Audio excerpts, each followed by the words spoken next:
Hi, everyone. My name is Jess. I'm from Screen Moguls.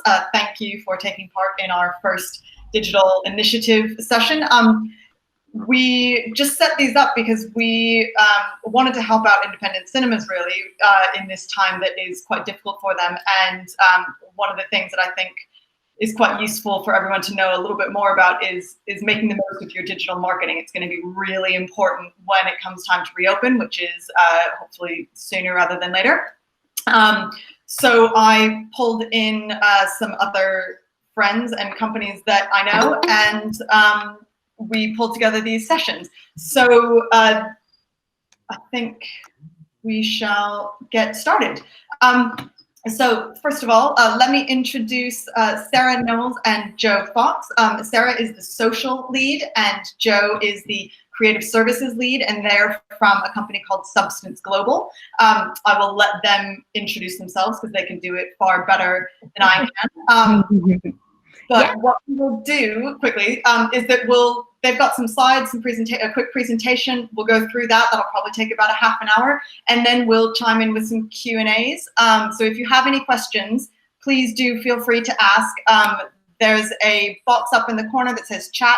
If you put your question into that chat box, then I will read them out at the end and we will make sure that the girls can answer them. And now I will hand over to Joe and Saz. Great. Fabulous. Thanks. Thanks guys. Saz is going to share the screen and I'm going to intro you to the wonderful Substance Global. So Saz and I have been there for many, many years. I think between us it's about 13 years and we love it. So at Substance, we create standout campaigns that requires smart, data-led, creative and collaborative approach. That's something that we really believe in. And we try and take a tailor-made approach to each campaign brief. So we really want to get to know you and your audience and your property before developing a strategy and executing. Substance has been going for a bloody long time. 15 years, and we work with Disney, Paramount, Sega, Microsoft, and we're all about putting your content in the right place, and we do it all with insights. We're very insights driven, and we build communities like Paramount UK's channel, and we recently created 60k huge vocal community for Blue Story film when that came out, and just within 2 months. And our company spans, so we're based in London, we've got an office in LA, we've got an office in Buenos Aires, and yes, we've been going since 2003. And there's a picture of all of us at the Christmas party. Feels like a long time ago that we were allowed out.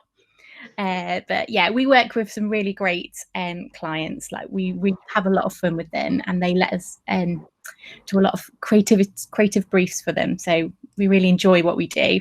And about like who we have in our team. So we've got a social marketing team, we've got a creative team, we've got our publicity and promotions team, we've got a small smart spend social advertising team.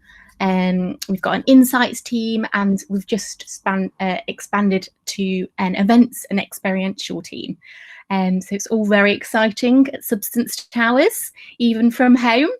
That's a little bit about who we are.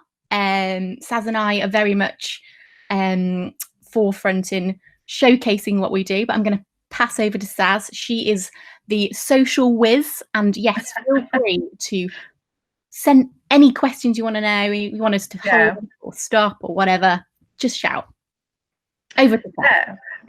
So we took on board some of the survey answers that you sent through to put together just a short presentation on how you can use social media to really amplify your cinema and your brand presence. So I love this little stat. So every day, the average person scrolls the height of the Empire State Building on their phone. It's ridiculous, but that's how much time we're spending on social. So it's really important to work out how can we get that elusive thumb to stop and engage in your content rather than just whizzing past your posts.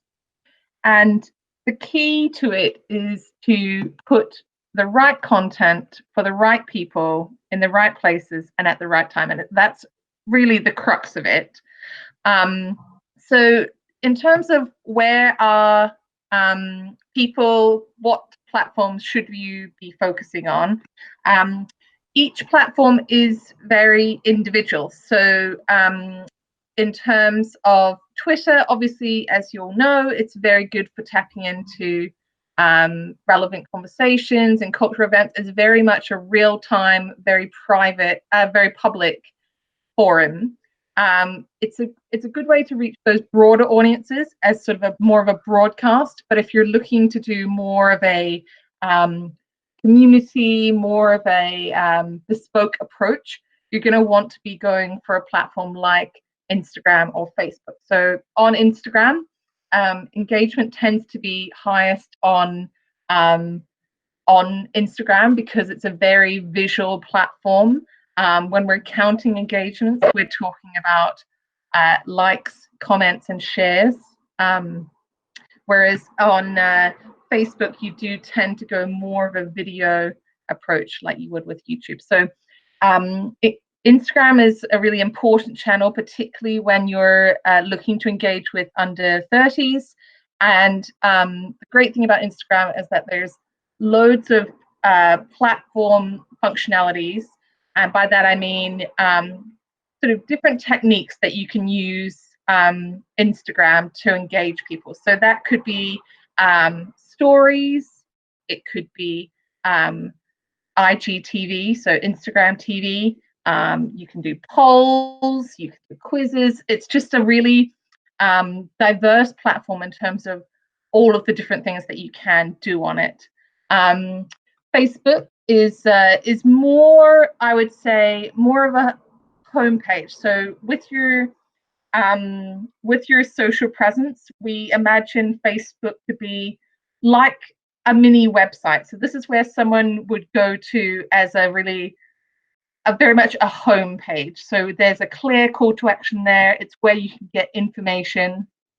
There's also, again, platform functionalities there that you can use. So things like events, to call out specific screening programs can be a really great way to use Facebook. Groups, and also live streams. We've seen a lot of independent cinema and cinema-focused Facebook pages doing live streams at the moment to sort of fulfill that gap that we've got at the moment where there's not that theatrical activity. So dialing into Facebook a little further. As I said, this is the best platform in terms of audience reach, and it is considered the core of a lot of film social campaigns. It does offer a more intimate experience for users, and that's because sort of the original usage of Facebook is that keeping in contact and keeping in touch with friends and families, and that goes right back to when it very first started. Facebook groups are a real key focus for Facebook at the moment, and they are, you'll have heard a lot of things about the algorithm, this famous algorithm, and what that basically means is that Facebook ranks your content and decides how engaging it is for the audience it perceives you're wanting to target. And so the way that you sort of get ahead in the algorithm, there's a load of different things, but including how engaging your content is it at the right time, is it on the right, is it the right type of content? But Facebook, another way is by using new functionalities on Facebook, and Facebook prioritizes these different functionalities. At the moment, Facebook groups is a really key focus for Facebook, and so we would recommend if you have a business need for that, then it's definitely a great way to engage audiences. They're also really pushing longer form content. So one of the sort of recommendations that Facebook is giving is that content should be over 3 minutes. Now that seems like a lot in terms of the creation of that content, and so we wouldn't recommend you all going out and creating sort of large quantities of 3-minute long content, because that, you know, that's just not resource capable. But what we're really looking for is that quality longer form content. So even if it was like one a month or one every 2 months, that can help to bring you up in the ranking of Facebook.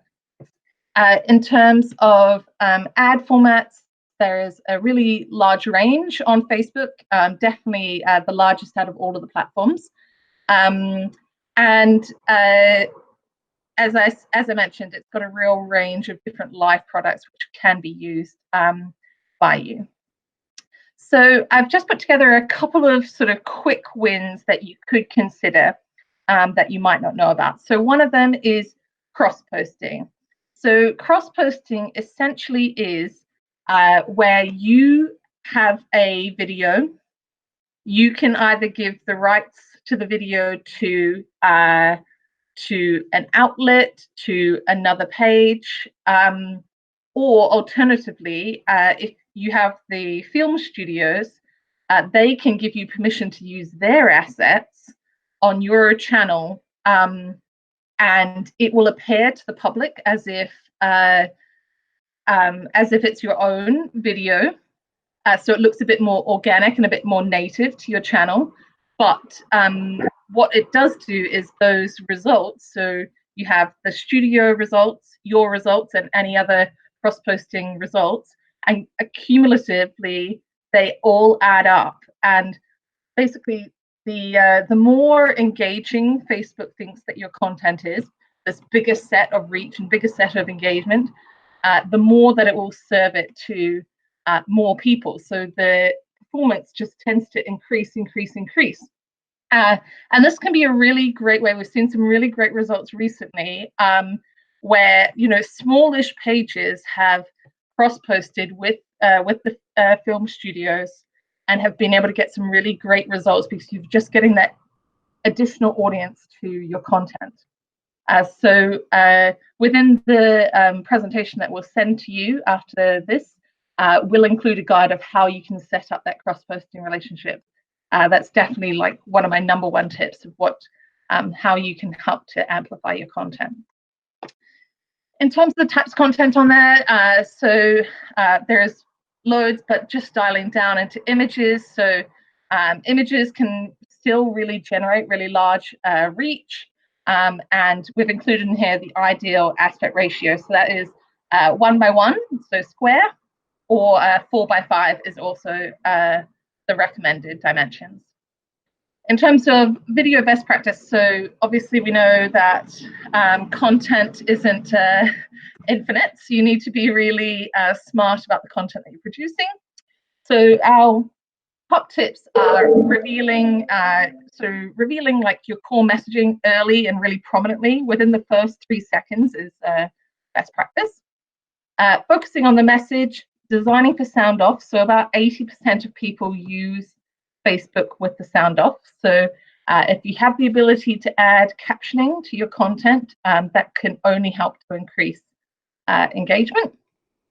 And then also using series and playlists. So as I mentioned about sort of the priorities that Facebook are doing at the moment, like groups, also series and playlists are really getting prominence at the moment. So a way that you could use that is you could do a playlist of trailers that are coming to your cinema, and that's just a way of sort of bringing together content and trying to game the algorithm. And then Facebook Showtimes. So hopefully all of you are a part of Facebook Showtimes already, but what it is, if you don't know, is basically Facebook brought in last year Showtimes, and you can basically go to facebook.com/showtimes and find any film that is playing, click on the time, and it will take you through to your cinema website. So if you aren't yet a part of Facebook Showtimes, it's best to get in touch with your Facebook representative. If you don't have that, give me an email and I can try get you in touch with the right people. In terms of Instagram, so Instagram is the fastest growing social platform, very closely followed by TikTok, which is obviously the platform of the moment. And it's where people go to be entertained and inspired. So it's definitely less informative than other social platforms, but it's really the natural home for that lifestyle content. So there are three main opportunities on Instagram, and they all have different purposes and functionalities, but basically they dial into newsfeed, stories, and IGTV. So the strategy with Instagram is really catering to that real-time content, particularly on stories, but on feed, thinking more ahead. So this is a way that you can engage with potential sort of ambassadors, attendees, and influencers, expand on the storytelling behind a film. So this could be, we've seen some really nice content recently from some cinemas of like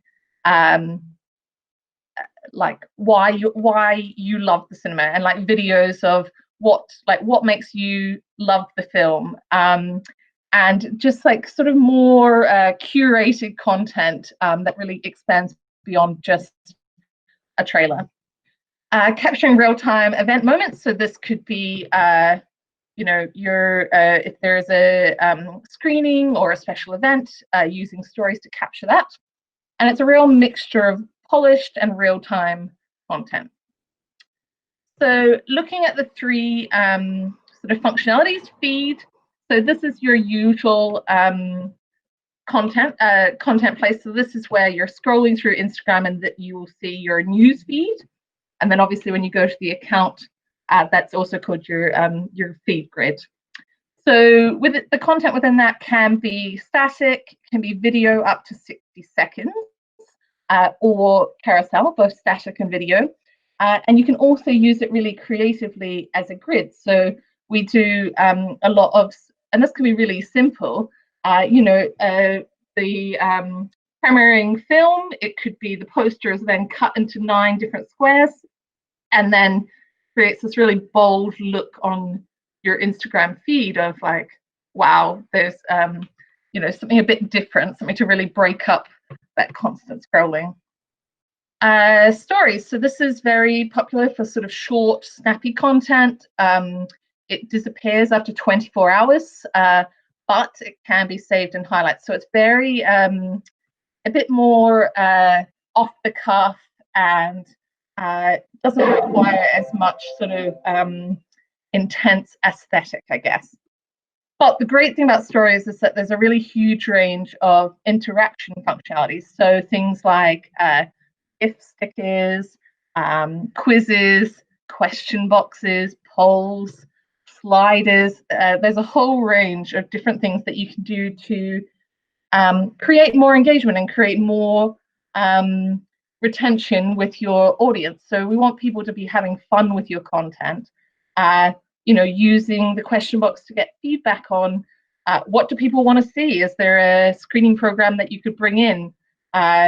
Doing polls on people's favorite movie snacks, you know, trying to use the your social to create personality and to make people feel like they're a part of your community. And then IGTV. So this only recently came in probably about 18 months ago. And this is more for long form content. So where on Facebook there, as I said, they're really going for that 3 minutes plus content. This is now up to 60 minutes. And at first they had a tricky time with IGTV because people weren't really going on the app. It was very limited. But now you're able to, when you upload an IGTV, to select for it to be shown in feed. And that has meant that there's been a real upsurge in engagement in IGTV. So where you may be familiar, where you're on your feed and it'll say, do you want to watch more? And you click and it will take you through to the longer video. That's an IGTV. Now, one of the sort of unknown things for IGTV is that within the caption, you actually have the ability to drive traffic. So on a normal Instagram post, there is not like hashtags are clickable, but URL is not. So it's a little more limited in terms of traffic driving, which is obviously very important for you. So usually on a feed, you'll see people say, see the link in bio. However, on IGTV, you actually have the ability there to drive people to a website. So that's what makes it really valuable in terms of trying to increase ticket sales. So in terms of,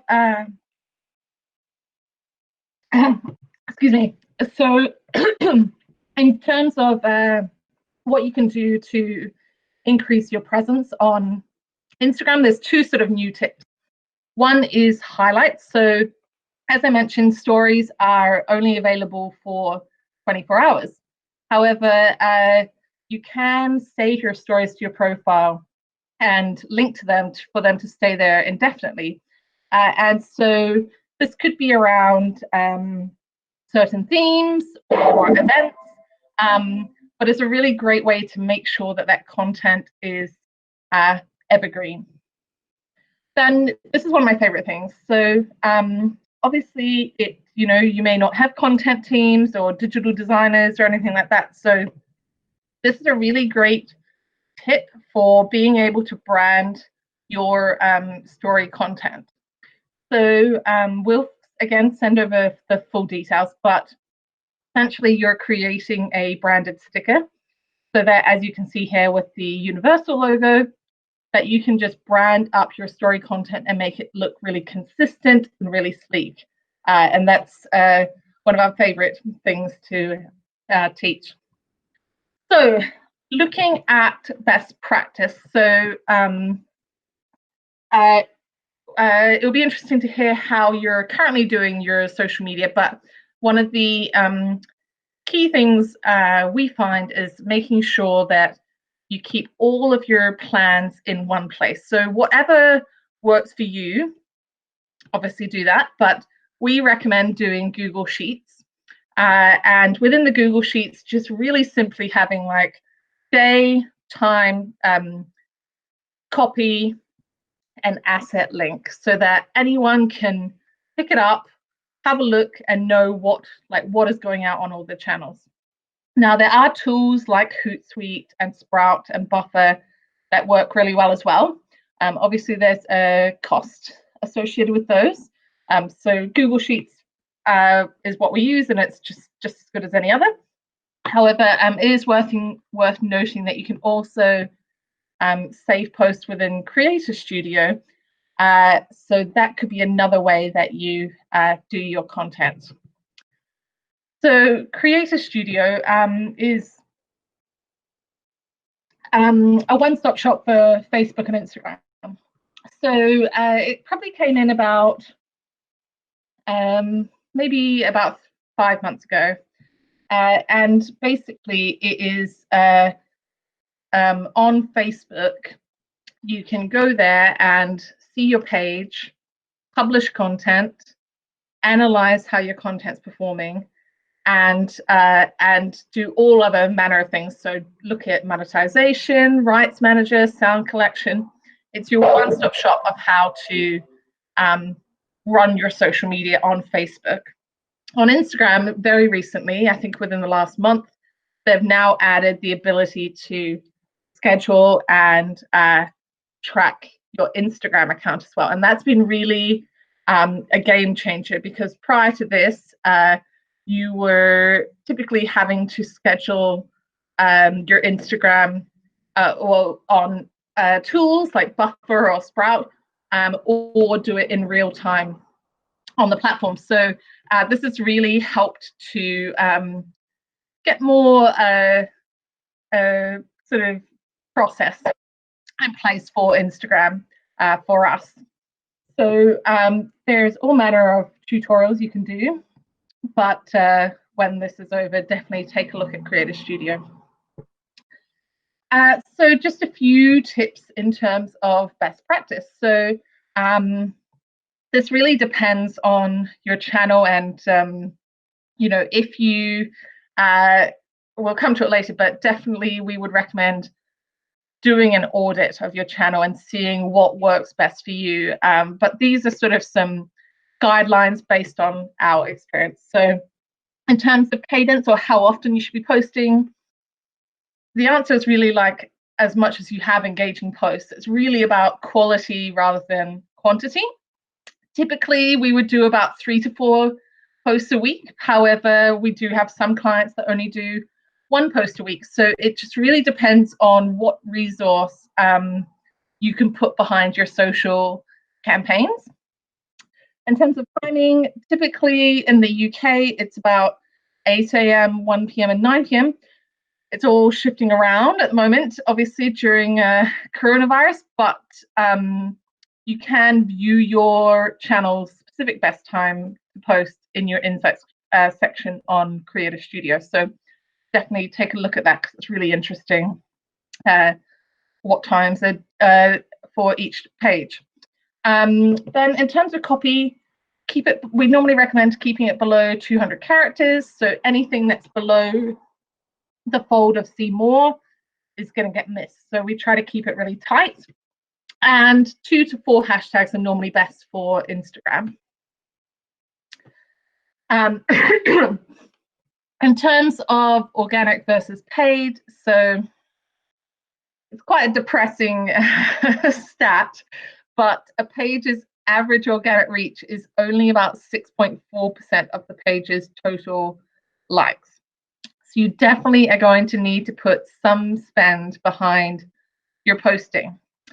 In order to have consistent growth, to efficiently reach audiences, you're just going to need to target audiences. So we normally recommend using the traffic, reach, engagement, or video view objective for quality engagement. We don't typically use page-like objective. We find that people are more likely to like your page and continue to like your page if you use sort of those more quality objectives rather than a page like where people may tend to like and then unlike very quickly.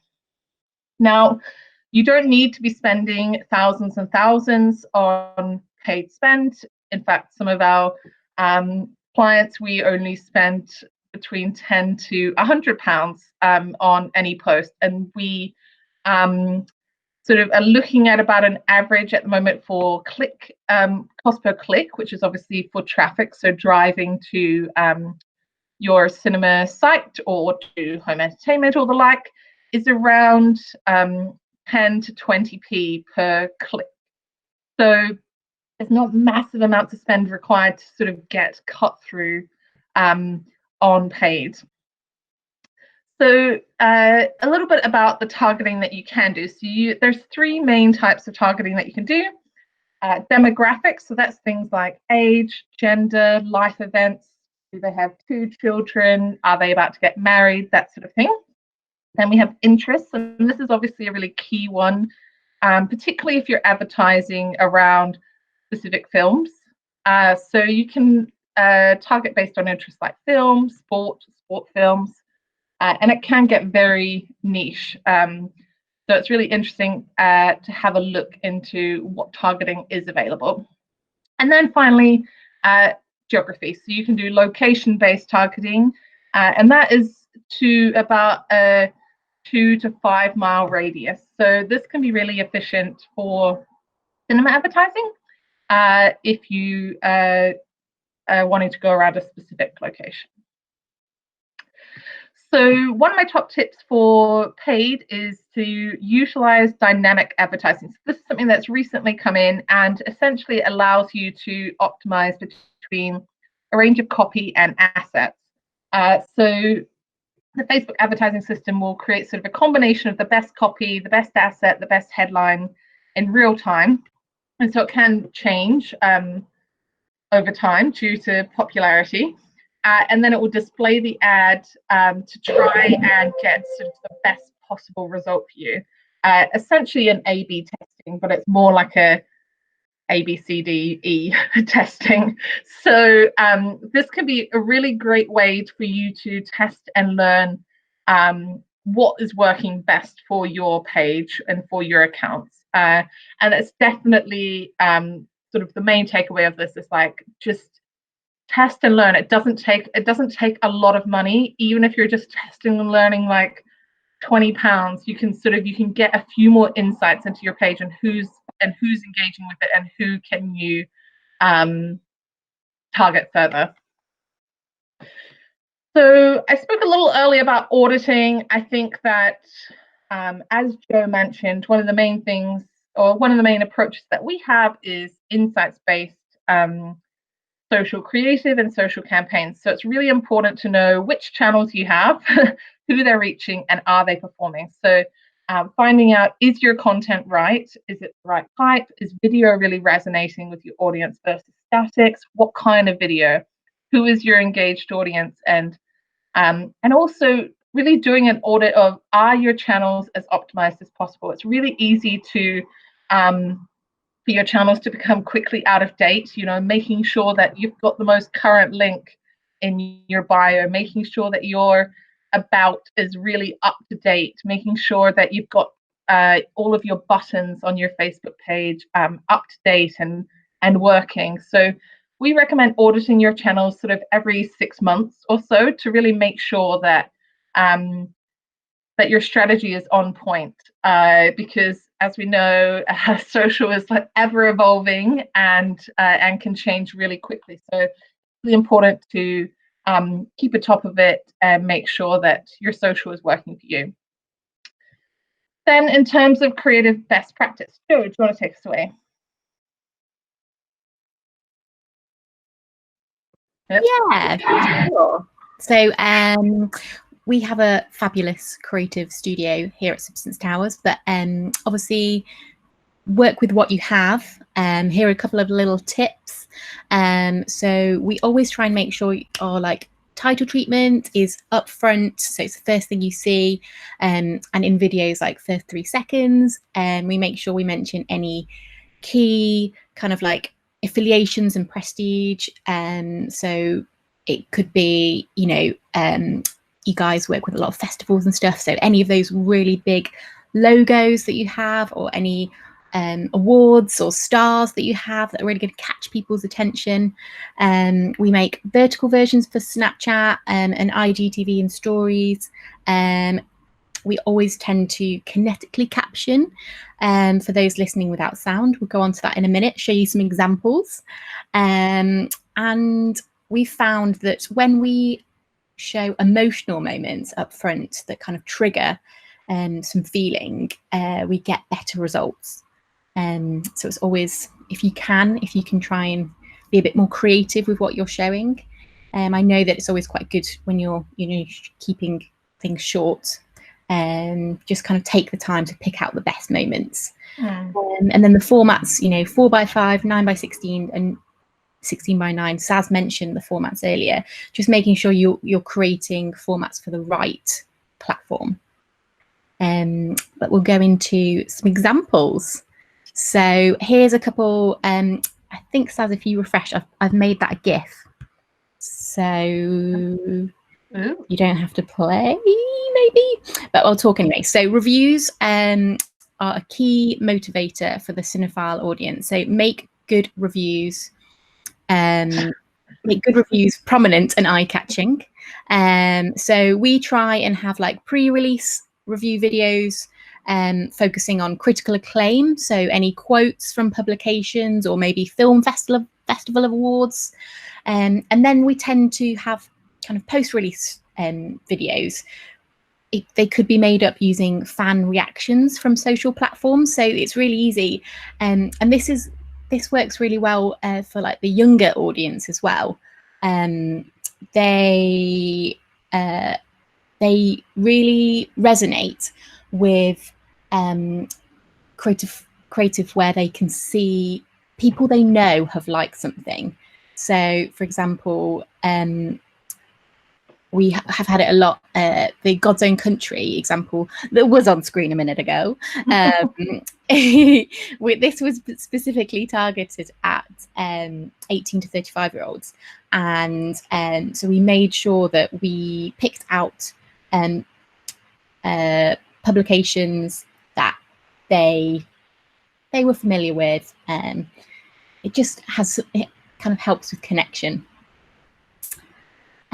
So that was review great. Sorry, I've mucked up your. You've mucked it up. I mucked it up. It's all good. It's all good. I'm trying to put a fancy. Oh, there we go. So yeah, you've got the rider example. You've got the God's Own Country, and then I don't know if you guys have ever tried this, but we like to mix things up. We don't want to do the standard videos. We want to try and grab people's attention. So we've done in the past a couple of scrolling videos, but rather than just scrolling down, let's go horizontal. Let's mix it up. So these are the reason why is so obviously, as we said, loads of people are scrolling horizontally and mindlessly scrolling. So we want to catch the eye and make them not be just mindlessly scrolling by doing it sideways. So yeah. Nice to mix up. So that was some examples from Aftermath, and we love Florida Project. Big fans of that. So we've worked on all sorts here. And then we've got Design for Sound Off. So 80% of people use social with the sound off. I do it. I'm a mum. You're sitting there. You're trying to not wake your kid or distract them from Bing that's playing on TV, so you just watch it with the sound off. And why don't you have fun with the captions that you add to the videos? This was an example, the one on the right for Bohemian Rhapsody. That was a lyric video we did for them. And then on the left for Daphne. But yeah, just adding a bit of creative flair to what's on screen, and so people can kind of read along. It really, really helps. And then gamification. What does that mean? It's so it's just about having fun with the social creative you put out there. The one on the right we did for Disney. This was to promote their summer titles. So it was a Facebook instant experience or Canvas quiz. But this can be done on multiple platforms, so get people to interact with your content. The one in the middle was for American Animals. It was kind of similar sort of thing, kind of getting people to interact. Count out like a quizzification and gamification are really key social behaviors for people between 25 to 45. So what that basically means is people love having fun with social, competing with their friends, and this sort of content is what really gets shared. So it's a good way to, if you're a cinema, maybe doing a film quiz. Obviously, everyone is doing quizzes at the moment. So why don't you bring that onto social and and prove yourselves fans of film. And then, so in summary, know your channels, know which ones you've got the resource to work on. Be consistent and engaging with your content and your copy. Use spend to target your key audiences and to really amplify your content to the right people.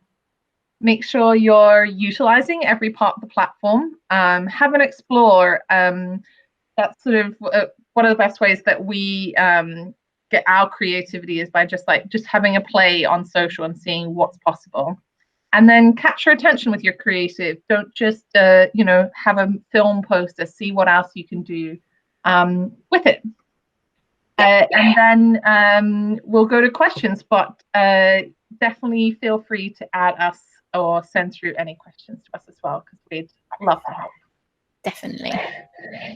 Well, That was whistle stop tour of social. fine. That was really helpful. So we've got a couple of questions so far. We wanted to know, Christina wanted to know if, how do you recommend they keep up to date with what Facebook is currently pushing, as in favoring in the algorithm? Is there a way of keeping up to date with Facebook's changes? Because they change it all the time, so that's really... Yeah, they change all the time. There's a couple of like Facebook groups that are really good for sort of coming out with what's new. So I'll include them in the presentation, but there's Facebook for Entertainment, which is actually from Facebook itself. So the account managers there put in like when there's new updates on Facebook. And then also there's Matt Navarra is a really prominent social media personality, and he basically often will talk through like what new things are coming to Facebook and what Facebook's favoring. But also, yeah, keep an eye out. Definitely add us on LinkedIn, because we are evolving into doing more social updating of platform stuff. So hopefully you'll find something there. Great. Right, and then also, are you able to schedule Insta story content via Creative Studio, or does it always have to be in real time? It always has to be in real time, unfortunately. I know there are a few rogue tools that you can use. There's one called Mishguru, MISHGURU, which does do scheduling of stories, but yeah, Facebook's keeping it pretty tight with their API. So yeah, you can't do it through Creative Studio, unfortunately. Cool. Well, I think that's all the questions that have come up, unless anyone's got any other ones. Oh, there's a few on Twitter. So scheduling Twitter polls, yeah, unfortunately you need to do that through native Twitter. And then oh yeah, I think that's all. Right, well, I had one or two quick ones, because I know that we are we're coming up on time, but just a couple of things that I thought might be worth you guys elaborating a little bit more on. Do you have any... Oh, well, first of all, I think it would be really useful if we could pull together some examples of a content calendar. I know you've mentioned Google Sheets, which is great. Oh yeah. But we'll add in an example of a content calendar just so people have an idea. Can you elaborate a little bit more on what campaign objectives are on Facebook? Because I know that that can be really, really confusing when you look to use Facebook advertising. Yeah, so basically, when you're doing Facebook advertising, the first thing that you choose when you're setting up the ad is what your objective is. So if your objective is reach, so that means you are paying the money that you're putting on the advertising is paying for that post to go to the widest amount of people. If you go for an engagement objective, that means it is Facebook is putting your post in front of the people that are most likely to engage with it. So that's probably going to be a smaller amount of people than if you were doing a reach objective, because it's only prioritizing it towards the people that are really going to engage with it. It's the same for traffic. So those are the sort of the three main ones. So traffic means that Facebook is going to put your content in front of people more likely to click through to your website. But also the objective means that you only get charged by Facebook and Instagram when you achieve that objective.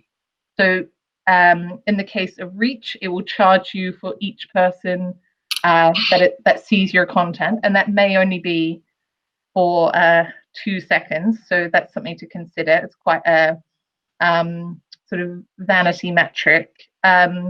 But in terms of traffic, that also means you only get charged when someone clicks on that link to go through to your website. So it can be quite an efficient way. But as I said, so the average for a link click is about 10 to 20p per click, whereas if it's a reach objective, it's about 0.02 cents per person that you reach. So it can be reach can be very efficient for reaching a massive amount of people, but it's not necessarily going to convert into quality engagement or a sale. Right. So you might have 100,000 people that it reaches, but you might want a smaller number that will engage with your content. Yeah. So you might not necessarily want everyone to see it. You want the people that are actually going to go to your cinema. Yeah. Exactly. Oh, hold on. Do we have? If you have any questions, please feel free to pop them in the chat up on the right-hand side of the screen. And then I had one more thing that I thought would be useful to elaborate on. Can you just clarify what A/B testing actually is? I thought it was worth everyone knowing about A/B testing. Yeah. So essentially, A/B testing is where, so in the paid sense, where you have a different variable. So it might be that you have the same copy but two different assets. So it might be one asset that starts with the cinema name and one that doesn't start with the cinema name. And so you're A/B testing. You're seeing which one performs better. Where I said with the dynamic advertising, that's where it becomes a lot more vast in terms of the variables. So that's where you put in, say, 5 copy options, 5 assets, and then it will sort of mesh them all together, and then the algorithm will choose which is the best performing. Right. In which case, thank you so much to everyone for tuning in. I mentioned at the beginning, but I will say again that we will be doing a recap of this, and the recording will be available on Celluloid Junkie. I will send that link round, so if you know of anyone who missed this and want to send this to anyone, just be aware that that will be coming in the next couple days. As a reminder, we have a session with Twitter with Ross McDonald, who's one of the entertainment leads for Twitter UK. That session is tomorrow at 4 p.m. UK time. And then we have another session with Saz and Joe on Friday, again at 4 p.m. UK time, talking about video on demand services and how cinemas can set up video on demand services. And I think that's everything. If you have any other questions that you think of later, please feel free to email me, and I can pass it on to Saz and Joe, and we will also be making their contact details available as well. And I think that's everything. Thank you so much for taking part, everyone, and I hope you enjoyed it. And again, please do get in touch. Thanks, guys. Thank you. Bye. Bye.